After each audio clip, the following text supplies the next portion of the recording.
अभी कुछ ही घंटे पहले न्यूज आई है कि अमेरिका के प्रेसिडेंट इलेक्ट डोनाल्ड ट्रंप ने चाइना के प्रेसिडेंट शी जिनपिंग को फोन कॉल करके उनसे काफी लंबी बातचीत की है।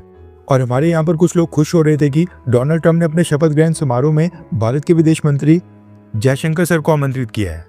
शी जिनपिंग के साथ कॉल के बाद डोनाल्ड ट्रंप ने कहा है कि वो शी जिनपिंग के साथ मिलकर काफी सारी वर्ल्ड प्रॉब्लम्स को सॉल्व करेंगे और दुनिया को और भी पीसफुल यानी कि शांतिपूर्ण बनाने की हर संभव कोशिश करेंगे। इसके साथ ही अमेरिका की सुप्रीम कोर्ट ने जो चाइनीज एप्लीकेशन टिकटॉक के ऊपर बैन लगाया था, डोनाल्ड ट्रंप उसको डिले करने के संकेत दे रहे हैं। डोनाल्ड ट्रंप ने तो चाइनीज प्रेसिडेंट शी जिनपिंग को अपने शपथ ग्रहण समारोह में भी इनवाइट किया था। शी जिनपिंग के साथ साथ Italian prime minister Giorgia Meloni, El Salvador के प्रेसिडेंट नाइब बुकेले, हंगरी के प्राइम मिनिस्टर विक्टर ऑर्बन और इवन फ्रेंच पॉलिटिशियन और ब्राजील के फॉर्मर प्रेसिडेंट तक को इन्विटेशन भेजा। लेकिन भारत के प्रधानमंत्री मोदी का नाम इन्विटेशन लिस्ट में शामिल ही नहीं था। नो डाउट कि डोनाल्ड ट्रंप भारत के लिए काफी फ्रेंडली साबित होंगे, एटलीस्ट जो बाइडेन एडमिनिस्ट्रेशन के मुकाबले तो काफी ज्यादा। लेकिन डोनाल्ड ट्रंप की जीत के साथ अमेरिका और भारत के रिलेशंस को जो रीस्टार्ट मिलने की उम्मीद थी, जो पर्सनल टच देखने की सारे उम्मीद जता रहे थे, दोनों लीडर्स के बीच जो पर्सनल दोस्ती का टच देखने को मिलना था वो अब दिखाई नहीं दे रहा है। एंड इसके पीछे का सबसे बड़ा कारण है कमला हैरिस। आपको याद होगा पिछले साल सितंबर महीने में प्रधानमंत्री मोदी अमेरिका की विजिट के ऊपर गए थे। प्रधानमंत्री मोदी ने अपनी वो अमेरिका की विजिट बीच में कट कर दी थी और 2-3 दिन के अंदर ही वो भारत वापस आ गए थे। उस समय जब प्रधानमंत्री मोदी की अमेरिका विजिट अनाउंस हुई थी, उससे कुछ हफ्ते पहले डोनाल्ड ट्रंप ने खुद ही अनाउंस कर दिया था कि प्रधानमंत्री मोदी जब अमेरिका आएंगे वो उनके साथ मीटिंग करेंगे और उनसे मिलेंगे।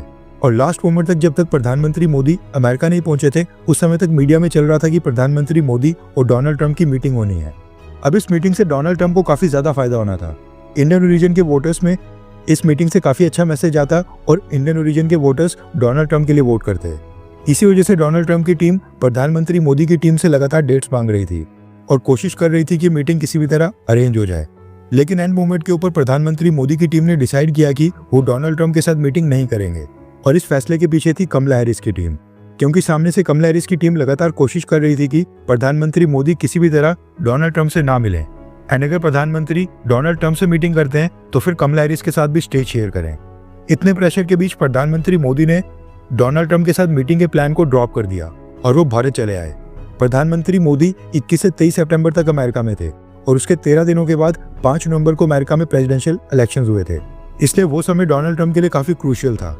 अब जो डोनाल्ड ट्रंप ने Italy, Hungary, Brazil, El Salvador, France वगैरह इन जिन भी देशों के लीडर्स को इनवाइट किया है, इन सब ने उस समय डोनाल्ड ट्रंप को इलेक्शन से पहले सपोर्ट किया था।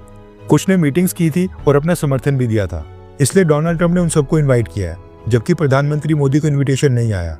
अब क्योंकि उस समय सामने कमला हैरिस थी और मीडिया रिपोर्ट्स में कमला हैरिस और डोनाल्ड ट्रंप के बीच काफी कांटे की टक्कर थी। ऊपर से 2020 में डोनाल्ड ट्रंप को समर्थन देने के बाद जब वो हार गए थे, उसके बाद जो बाइडेन ने भी भारत से खूब बदला लिया था। इसलिए अमेरिका के प्रेसिडेंशियल इलेक्शंस में किसी को भी सपोर्ट ना करके भारत ने ठीक ही किया था। मगर डोनाल्ड ट्रंप की पर्सनैलिटी ये है कि वो थोड़ा सा पर्सनल ग्रज रखते हैं। आगे चलकर सब कुछ नॉर्मल हो ही जाएगा। लेकिन आपको क्या लगता है कि क्या प्रधानमंत्री मोदी को कमला हैरिस को इग्नोर करते हुए डोनाल्ड ट्रंप के साथ पहले मीटिंग करनी चाहिए थी? हाँ या फिर ना? प्रधानमंत्री मोदी ने न्यूट्रल रहकर सही किया? नीचे कमेंट करके अपनी राय जरूर बताएं।